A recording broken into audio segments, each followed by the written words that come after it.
but we have the main event, closing out day two, closing out the fall education days is Eric Wachtel, who is the National Chief Compliance Officer at IDC WIN.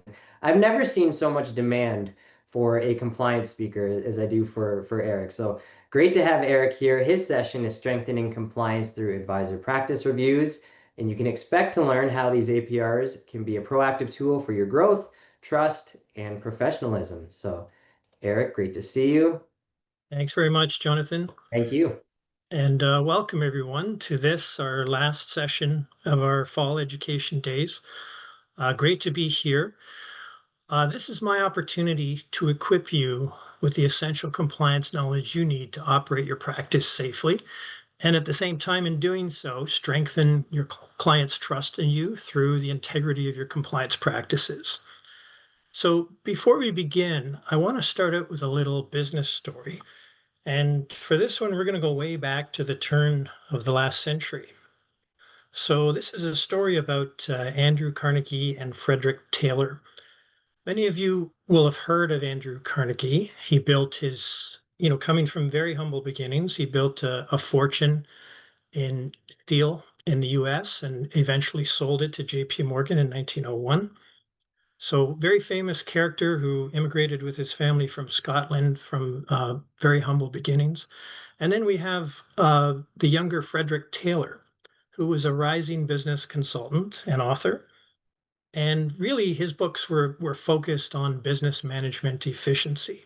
So these two met at a cocktail party, and you can imagine the port and the cigars were there. And they had an interaction at this cocktail party with people, listening to them. And, coming from humble beginnings, Andrew Carnegie was perhaps skeptical of young academics, and he playfully challenged Taylor. You've written these books, that's great, but give me one piece of effective business advice, and I will pay you $10,000. And bear in mind, back at that time, that was equivalent to $280,000 today. So it was quite a big bet.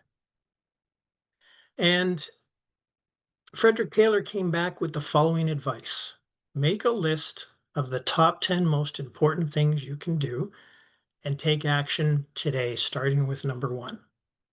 And this is a true story that a week later, Taylor did receive a check from Andrew Carnegie for $10,000.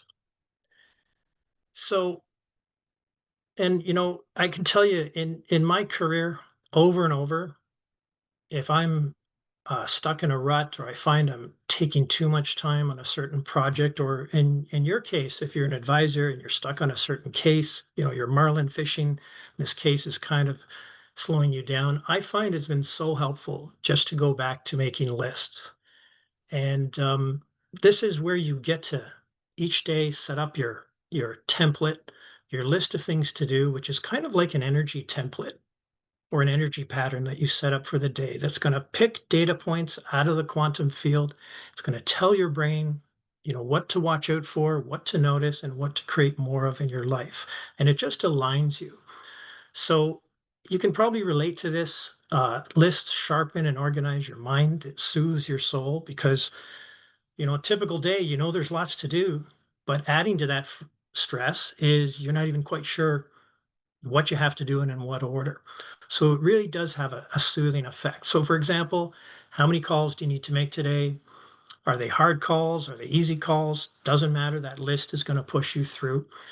And this quote here I love from one of my favorite books by Florence Scovel Shinn, The Game of Life and How to Play It, which she wrote in 1925.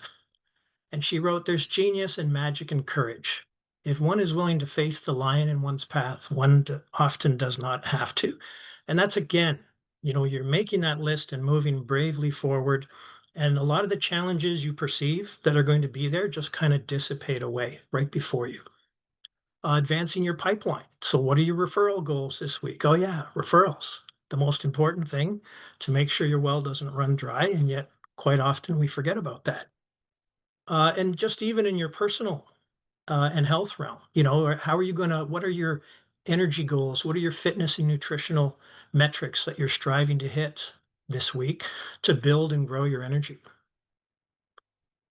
Um, and again, when you're clear on what's on your list, you can now start thinking, okay, what can I delegate to on this list? So you've heard from so many of our experts and our wholesalers from different carriers and different subject matter, and they're there for you to utilize them. So when you have this list and you're clear on it, you can start to see, wow, I can use my internal wholesaler for that. I can use my IDC business BD for this. So it really does allow you to rest, grow your energy, and invest time in your business or in your personal relationships, and allows you to win the day even when it's tough. Again, it builds that momentum. And if you're having a rough day, you start with the easy ones first, build from there, and just hit each item on that list. So it gives you that flow where you're on plan and on purpose. And I just find that opportunities um, just seem to align better when you're in that state.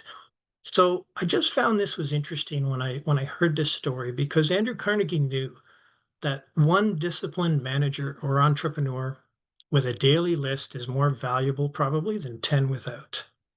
So what I want to ask you here today, getting back to compliance, is compliance on your weekly top 10 list? If you've attended my sessions, any of my sessions in the past, you'll know I always show this screen, because this is 95% of what you need in your practice to be compliant. Your practice has to have your AML manual, which you legally have to update every 2 years and demonstrate you've updated it and keep a copy of your previous one. Your privacy manual, super important. This is a manual that instructs you and your staff how to safely collect, store, and share client information. Your market conduct manual, that's just your basic do's and don'ts in terms of in alignment with regulations in the province you work. CE, and then on the other side of the page, you have your client files. So just two things have to be compliant: your practice with the proper manuals, and your client files have to follow what we call the approach. And that includes the 7 items that you see on the screen there. So it's really not rocket science. How are advisors doing with this? So here at IDC, first of all, you've heard of something called advisor practice reviews. This is where the carriers that you do business with will often select you. They'll select advisors on a yearly basis to perform what I call a friendly audit. And the reason I call it a friendly audit is because the carriers you deal with are not regulators, but they certainly have an obligation to risk monitor advisors who do business with them and demonstrate they're going out there and looking at your practice to make sure you're adhering to regulations and industry best practices. So at IDC, we've carefully tabulated, because this is valuable information, and those of you who have gone through an APR will know it can take you a couple of hours to compile information and safely upload it to that reviewer at the carrier. And it takes the carriers hours as well to compile all this data. So what we see here, and these are scores out of 4. So of the 300 some odd advisors we've had go through advisor practice reviews, 2.9 out of 4 was the average compliance score. In terms of having a needs analysis, that brown or gold bar on your screen, 2.9 advisors out of 4 had a needs analysis in their file. And these are absolute scores. So these are not qualitative, like how good was your needs analysis. This is just, did you have a piece of paper with numbers on it and a net total at the bottom of the amount of insurance the client selected. So not too difficult. Okay, they're not, doing a deep dive into the actual document itself. And then how many advisors were able to produce a client signed advisor disclosure for the files that were looked at? 2.8 out of 4. So you can see going across here, hitting all the key indicators, how advisors were doing. And at first glance, it's not too bad. But for every 4 advisors out there listening to me right now, that means one of you failed this audit, this friendly audit by an insurance carrier. So, a little bit of work to do there. So now I want to progress to talking about regulator audits, because these are quickly ramping up, and I'll discuss more as we go along here. But for years, I've kind of always said these are coming, kind of like the boy that cried wolf. but they definitely are coming. And you want to ask yourself if you're ready. So these are the responses from 4 advisors who emailed me who were selected for an audit by a regulator in their province. And you can see the reactions by advisors. Hey, Eric, looks like I'm the big winner. I've been selected for an audit. Not sure if I'm ready. I didn't have enough CE credits, so now the regulator is auditing me. What are they going to ask for?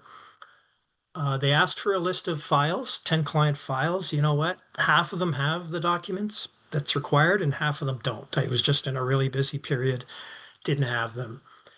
And one advisor, interestingly enough, said, I thought advisor disclosure was only required for segregated fund sales, which, if you're kind of chuckling to yourself, that's, there's all kinds of different responses out there. Maybe this advisor was dual licensed and they're thinking mutual funds, KYC, a lot of compliance, and they thought that only applied to segregated funds in our industry. But it certainly applies to life insurance and segregated funds. And this last answer here, which is the one that gives me the warm and cuddlies. I'm confident that I'll be able to provide everything they're requesting promptly. So, oh, what a wonderful world it would be if every advisor was able to respond to an audit like this. So it's a good exercise for you to ask yourself, which of these responses most accurately reflects your state of compliance readiness? And I just want to get into now when I talked about how regulator audits are ramping up. I'm going to use FISRA as an example here, and FISRA does lead the CCIR in distribution studies that they're doing with the participation of other regulators in Canada, so all the provincial regulators. So they are doing this deep dive into distribution. And before I talk about their audit activity, I want to start with their life agent misconduct reports, the acronym LAMR, rhymes with hammer, so easy to remember it. So in 2024-25, FISRA received 176 LAMRs, and some advisors received more than one. That's if an advisor was behaving badly, and carrier A, carrier B, and the MGA filed a LAMR. So, but you look at the breakdown. So 25% of those advisors were part-time. Kind of interesting, right? If an advisor is part-time, perhaps they're not clear on what all their requirements are, and perhaps they stumbled over a sale and a client got harmed and something went wrong. But then 31% were licensed less than 5 years, 26% licensed more than 5 years, and even some seasoned veterans licensed more than 20 years. 11% of that 176 were those types of advisors. So pretty even cross-section of LAMRs. But of these LAMRs, FISRA decided to evaluate 163 life agents during that time, but 153 were the ones who had LAMRs filed against them.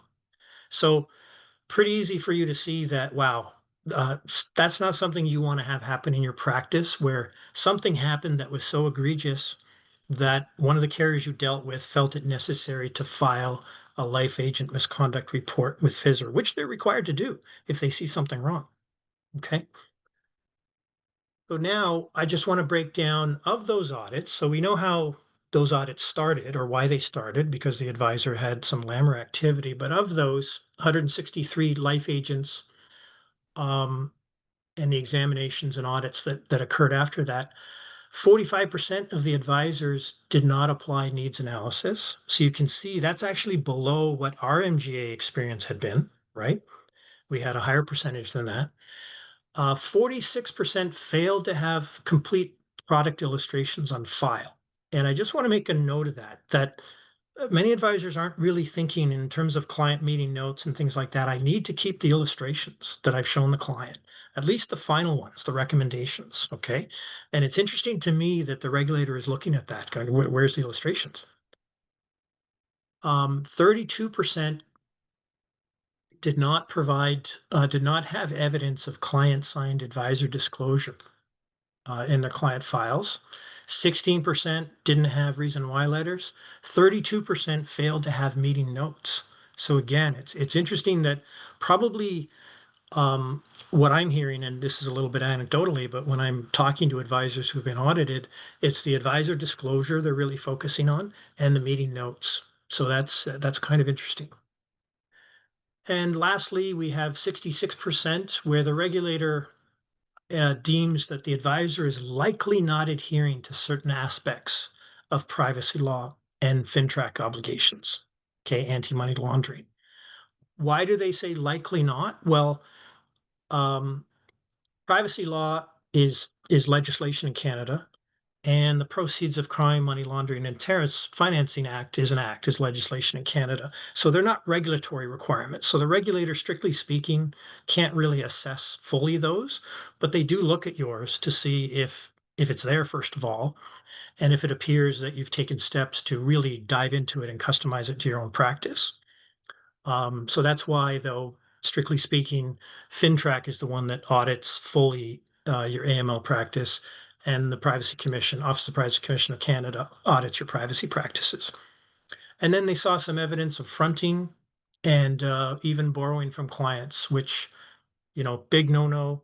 We call it commingling. You'll read that in your codes of conduct with the various carriers you deal with. You do not want to be commingling your money with client money in any way. Borrowing, lending, that type of thing, you want to stay away from that. So, going kind of taking a deeper dive into this now and looking at these FISRA audit results. So, want to make the distinction here between an administrative monetary penalty and a summary administrative monetary penalty. So, I'll talk about that as we go along. But um, most of the fines that were levied by FISRA were due to the advisor not having evidence of that advisor disclosure, because that's codified in most of the province's insurance acts, right?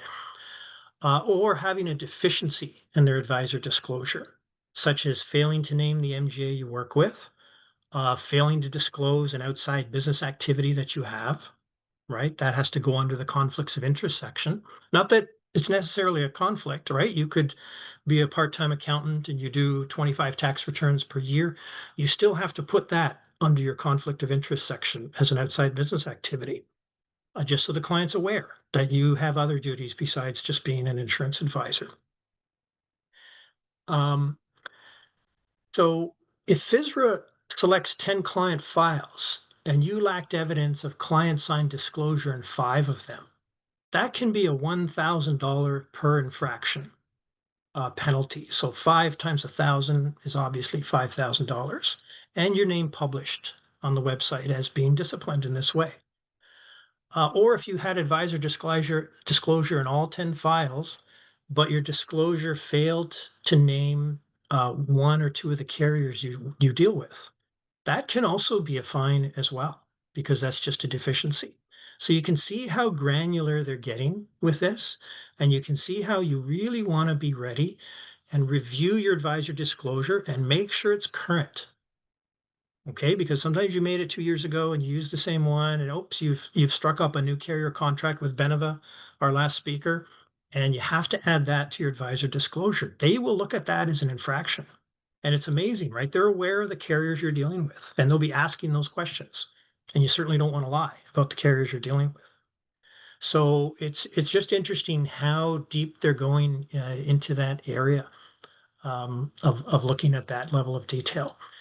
So now, if all your best practices, because some of the requirements, such as advisor disclosure, are regulatory, codified in the regulations, you have to demonstrate this in your client files.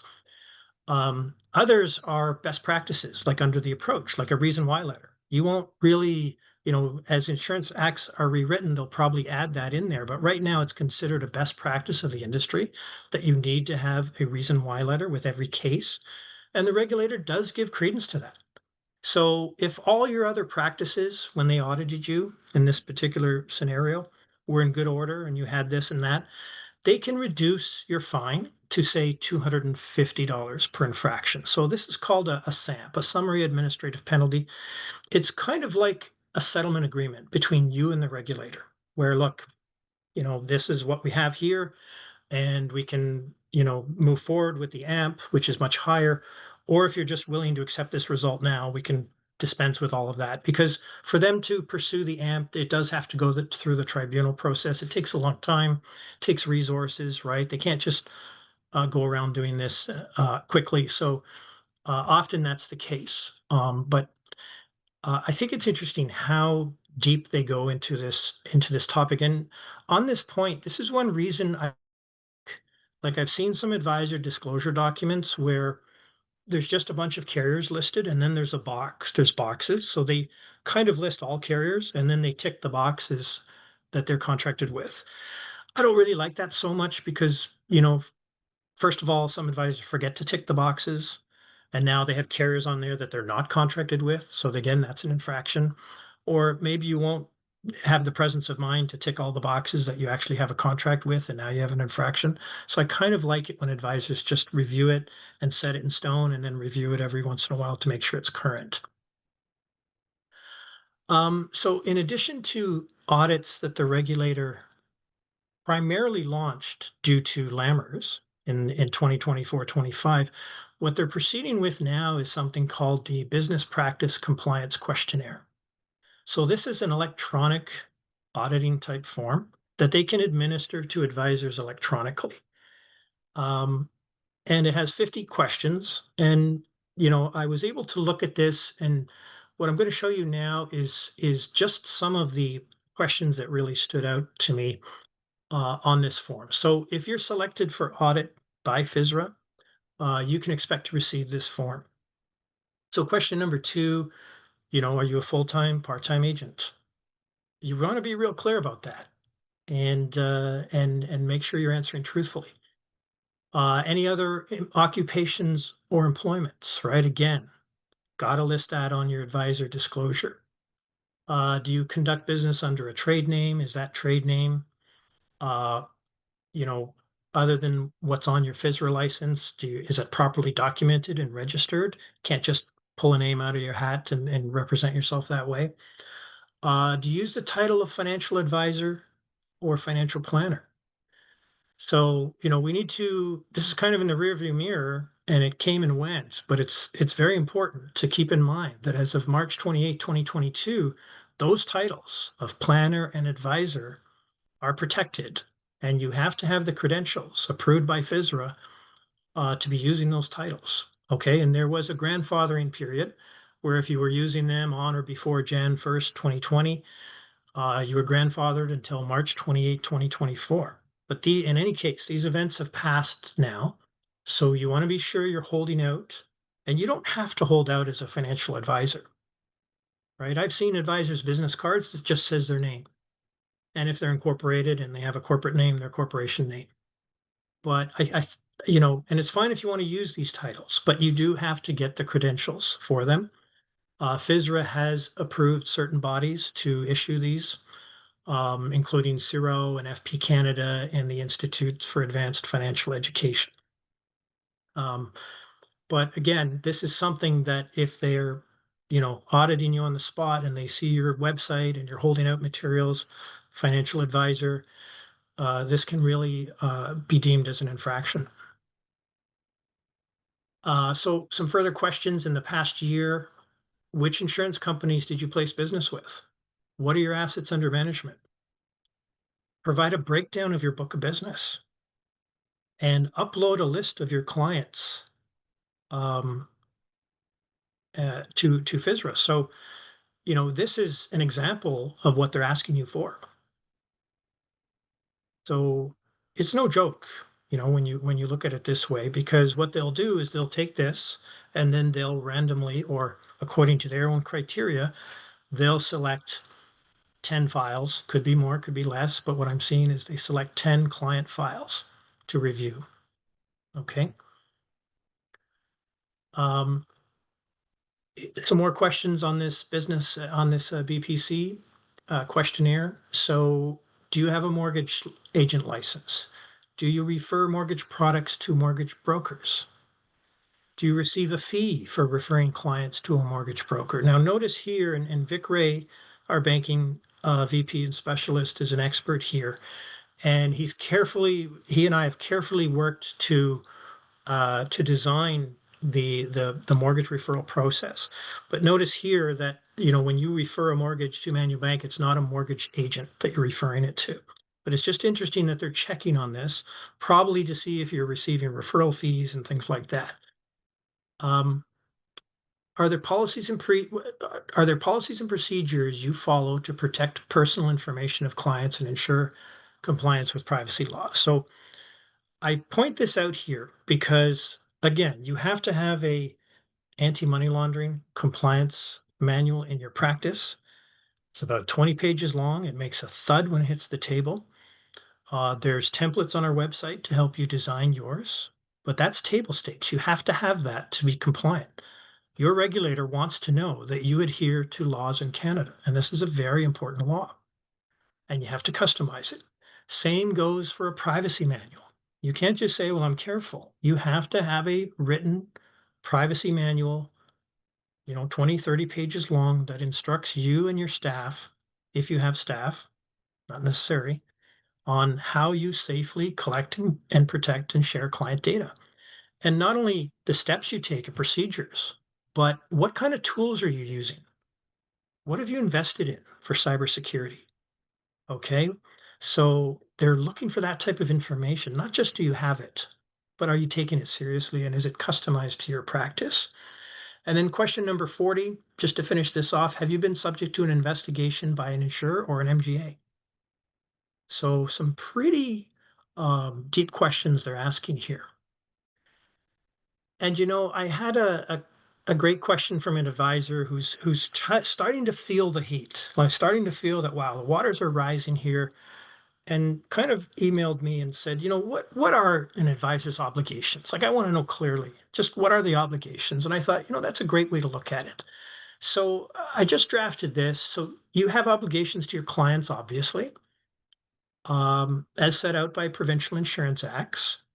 You have to follow regulations and also follow your regulator's guidance, right?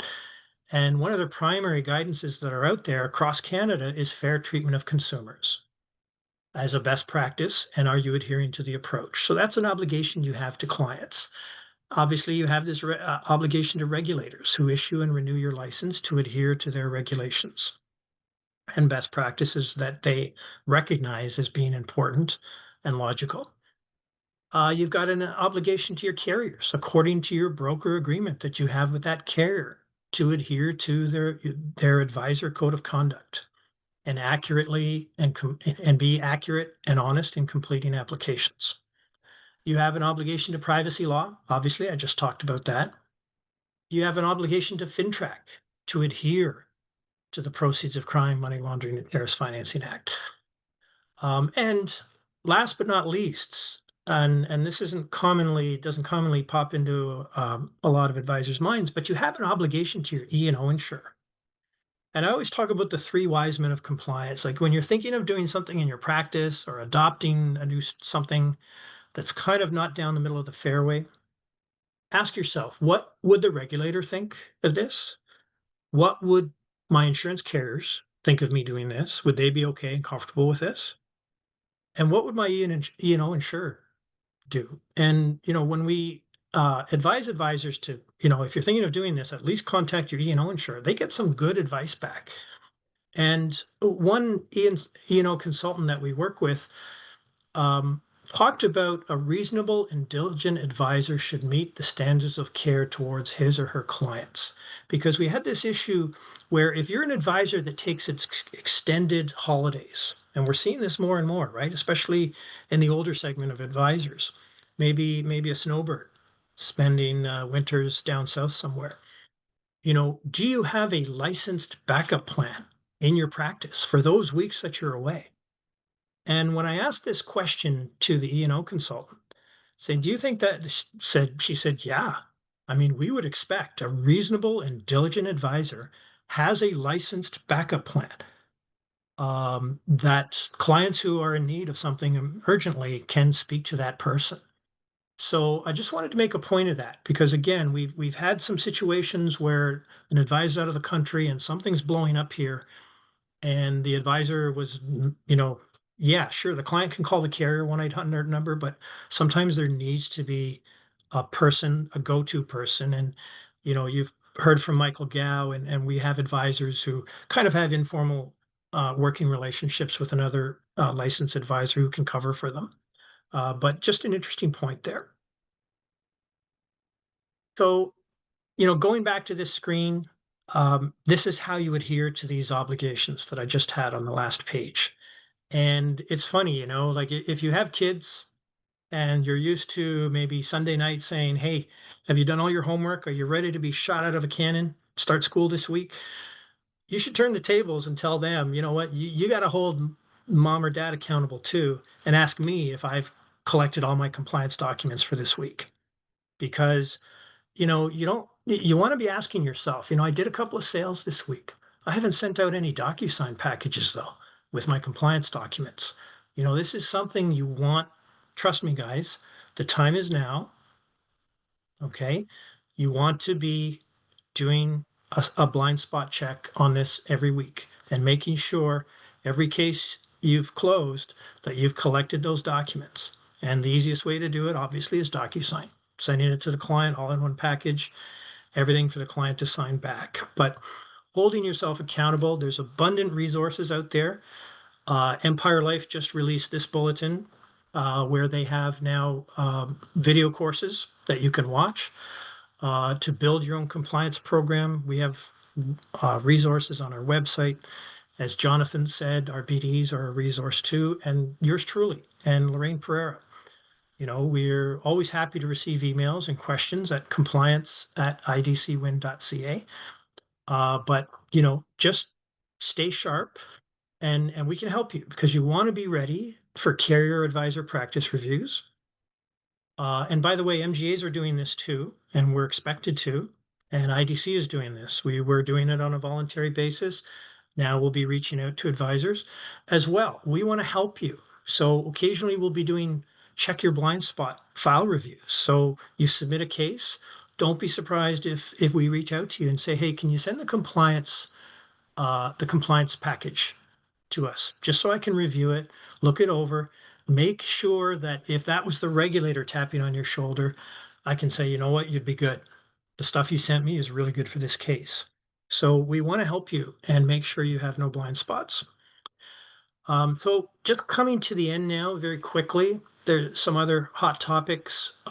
We've heard from advisors, "Oh, my client is concerned they've been hacked," or "I'm concerned they're falling prey to a scam. And where can I get in cybersecurity insurance?" And so, three good things there. I just wanted to squeeze them in, and obviously, this presentation will be made available. But there's credit and identity protection services available to consumers, and that's summarized on this sheet. Vulnerable clients, there's the trusted contact person form that you should be utilizing in your client files, especially for your older clients. But if you're concerned, even after you've talked to the client's trusted contact person, you're still concerned they're being abused or they're falling prey to a scam, the public guardian and trustee, here's some contact information that you can contact them and alert them, and they will take action to try to protect your client. So I think I'll end it there, Jonathan, in the interest of time, and we'll see if there's any questions. Of course, Eric, there are some questions, no doubt. So we'll take a few minutes to answer those.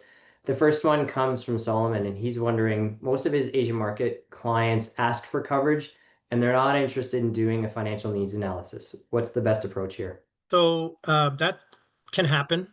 And even having the client sign a blank one with just "client did not wish to review," client just wants that much. That's, allowed and permitted. If the regulator audited 10 of your files and all 10 of them said that, there'd probably be some questions as to, well, how hard are you really trying to impress the importance of this on your client? "Mr. Client, I know you want this $1 million business loan covered, but I just want to make sure if something, God forbid, happens to you, that we haven't missed anything else in your world in order to protect your family and ensure their financial security." Great. Kristen's wondering if a volunteer position such as a member of a nonprofit board of directors should be included on the advisor disclosure. I've seen where that can be, and it doesn't hurt to list that as an outside business activity. Same as I'm a member of my church board or something like that. For a time, I was, Calba's compliance chair. So these are all activities. And why does it go under the conflict of interest section? Because remember, it's disclosed. So with a lot of conflicts, disclosure of it can mitigate the conflict. But it's not a conflict in terms of what you're doing, but it does take extra time. Mm, And if there was someone who was doing that job and it's some clients, maybe 1 out of 50 clients might say, that's great, but I want a full-time advisor. I don't want them distracted by anything else outside of this. At least the client was informed and made their own informed decision. good stuff. Harvey's wondering if you can repeat what the credentials are needed to be use the title financial advisor. Well, it's on the screen, and we'll make this available. But it's a certification you have to get. So of course you have to take, and a certification you have to get that's recognized by FISRA, and the it's kind of like a CE course, but more of a training course. So we'll make that available, Jonathan. Great. Alex has a great question. So for something simple or small like travel insurance, where that's the only business done with that client, is it necessary to have all the KYC elements for that? So those are, as I understand it, what are referred to as group products. And although there can be some light underwriting, group products are generally you're in or you're out. And because of that, it's not considered to be subject to the approach. Okay, great. A few questions. Thompson and Matthew are all curious about, to clarify, so Manulife Bank Mortgage is not an agent. What about HEB? I assume that's Home Equity Bank. Same with Matthew's wondering about if we refer a mortgage to BMO. So we're not mortgage agents in that sense? Contact Vic Ray, and he'll tell you that the way we've set this up is the referral structure we have is not referring it to an agent. So you're referring it to the company, but Vic can speak more intelligently to that than I can. But we were very careful to make sure that that didn't fall into that problematic area. Okay. Leslie's wondering, can you please review what the market conduct compliance manual is? So if you look at the three manuals in your practice, um, anti-money laundering, that's clear, right? Privacy manual, that's clear. The market conduct manual is regulatory. So I call it the do's and don'ts of what you can do in this industry. And you look back at when you wrote your license, a lot of that was in that material that you had to memorize. So things like fronting, not permitted, referral fees, and what are the parameters around that. So all those things that are in regulations, and we have a master code of conduct for advisors on our website, where this was produced jointly with CALBA, which is the Association of MGAs, where we looked at the codes of conduct of, you know, Advocates and IFB and the different insurance companies. They all have their own, but we kind of created a master one that captures everything. But if you read, say, Manulife or Canada Life or Equitable Life or Sun Life's code of conduct, you're going to know 95%, 99% of everything you are and are not allowed to do in this business according to regulations. These are good Richard is questions. curious, how much time will the advisors have to prepare if they are being audited? You know what? Don't count on a lot of time. 10 days is what I'm seeing.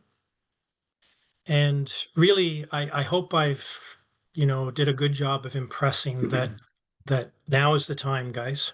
Start today. Don't worry about yesterday. Start this week, making sure that DocuSign goes out with your advisor disclosure, your needs analysis, your reason why letter. Make sure you have your meeting notes all in a client file.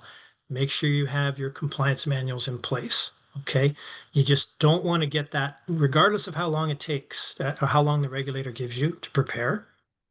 In their eyes, you shouldn't be preparing anything. You should have everything.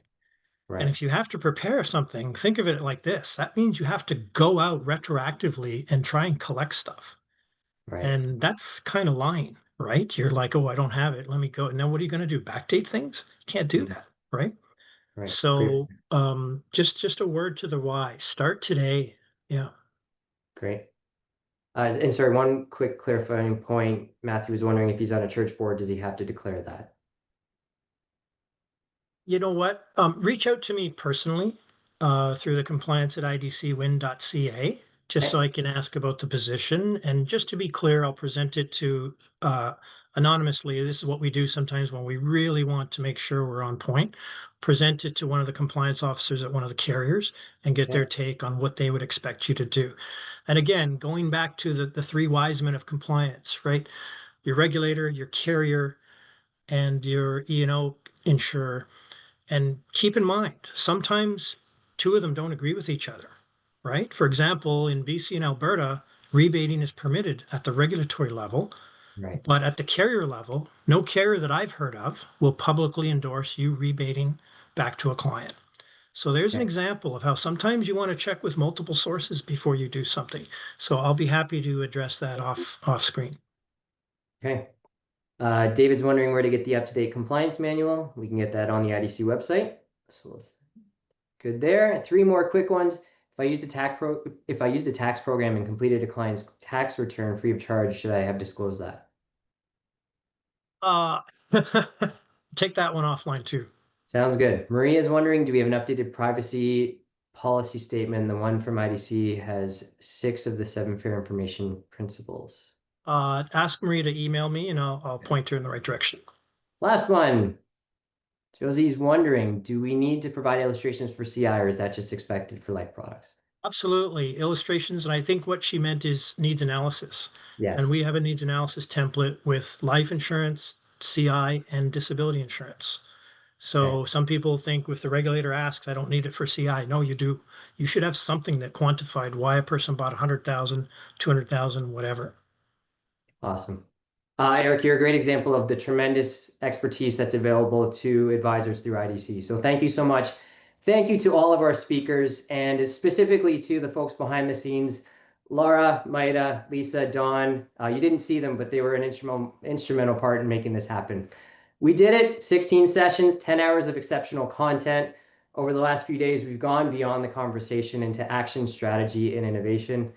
I hope you're leaving with some new ideas, renewed energy, and a few action items to take back to your practice. At IDC WIN, we're here to support your growth through tools, training, and conversations that matter. There is a survey in your inbox. We do ask you to take a few minutes to provide your feedback on what you thought of the sessions and the overall agenda. This is entirely for you, so please tell us what you thought so we can make it even better for next time. Thanks again for being a part of the journey. We'll see you soon, and until then, go Jays, go.